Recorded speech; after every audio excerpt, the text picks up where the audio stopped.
now that we had this new information about entities, it was time to find somewhere new to go check out. Not that the sawmill had become boring, but we knew that there was something else out there and we could be looking in different places. The sawmill was just kind of familiar at that point. So we did a little research and we found a famous cemetery that was near my hometown. It was about a 2-hour drive from where we were at. And we decided to go give it a shot. And somehow my youngest sister, Vanna, had become involved and she wanted to go check out the cemetery with us. So we got on the road and we headed out. The legend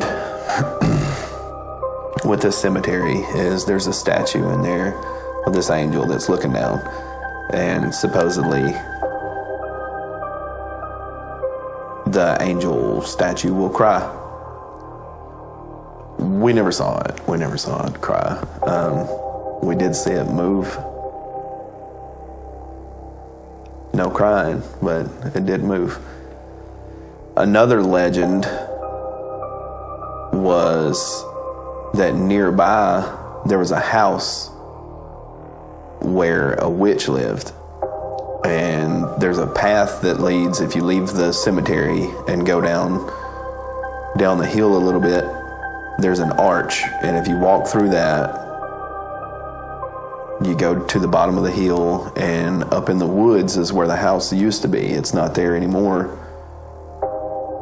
But if you go near where the house used to be, you can hear the witch in there moving and talking and doing things. Also, never experienced that. We didn't hear anything with the witch.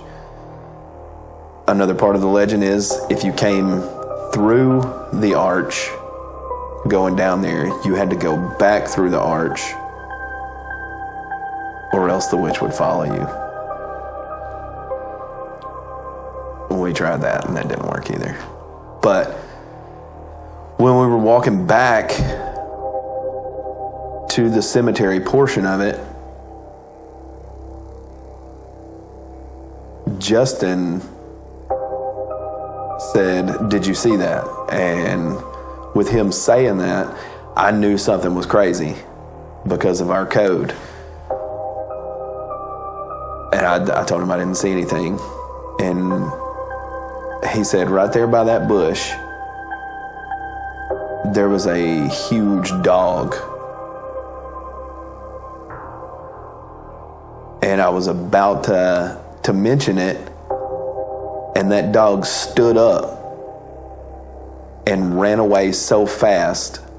His exact words were, it looked like in a vampire movie, when they run so fast it leaves a bunch of them behind them.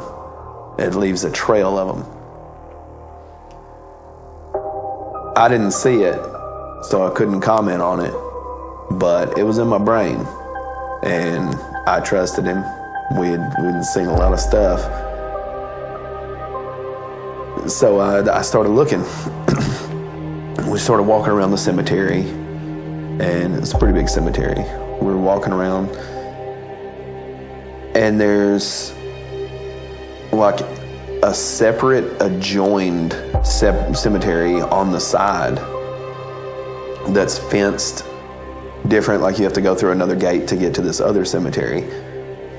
Behind that is just a big open spot, and it's not fenced in. It's still connected to the main cemetery. But that spot, for some reason, was particularly dark. Like moonlight was lighting up everything except that area, which was kind of like a small field where two hills had come down together. I was standing looking into that darkness, and I heard a sound that still haunts me to this day. As far as I know, only 5 people on this planet have ever heard this noise, and it can't be remade by a human being. And I can describe it, which I have to several people, but the description does nothing compared to actually hearing this sound. It was a deep, deep grunt that came from the belly of something evil. And right after the voiced, I guess you would call it, after the voice portion of it was a loud exhale. And you could tell it was not human. At this point, me, Justin, and Vanna decided this was something we did not want to tangle with. So we kind of walked backwards all the way out of the cemetery, watching that corner, because whatever was in it, we didn't want coming after us. And if it did, we knew when to break and run. Judging by the description of how it ran off, running wasn't going to do us any good anyway. But we made it to the car and we got out of there. After this, on the drive home, we had talked about the grunt. We talked about this sound and what in the world could make this noise, because there's no animal growing up in the woods, growing up hunting and spending time alone in the woods, being at the sawmill, being everywhere we had been. There is no animal on this planet that could make the noise this thing did. We decided that we would go back and give it a shot at another time, see if we could see this thing, because what we were thinking was this sound had to have been attached to this standing dog that ran off in a hurry. So we gathered up. We had another friend that wanted to go with us, and I think there might have been a couple more people that, I don't remember exactly who was all there that night, but we decided to go back to this cemetery. And as we were pulling up, we saw that there were a couple of cars there, so we didn't want to get out and go over there while other people were there. So we passed it up, and we did like we did back home and just drove around looking for back roads.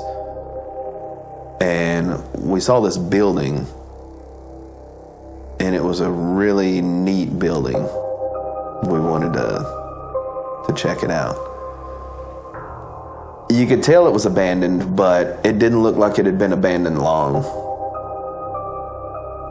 And we pulled into the parking lot. It was a business at some point.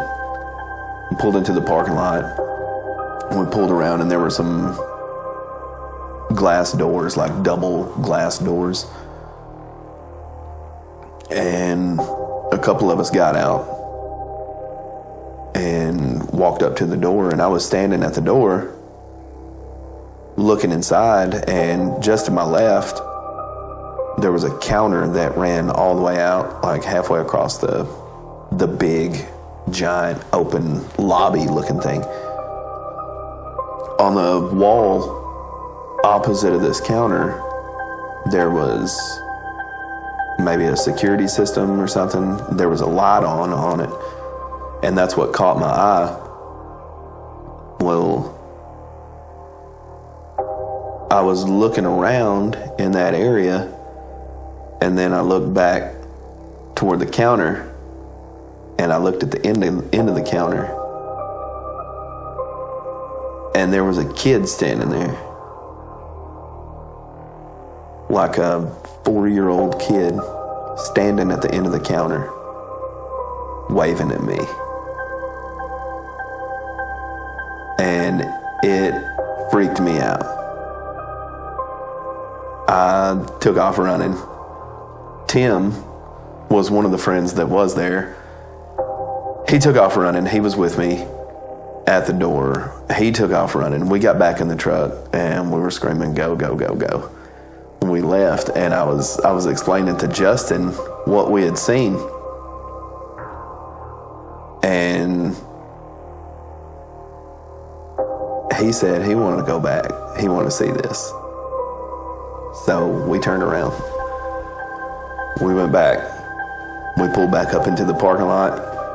And the way you get there, you go down the parking lot, and you turn, and the headlights went across the door, and that kid was standing at the door. And Justin decided that he wasn't going to stop. He had seen enough.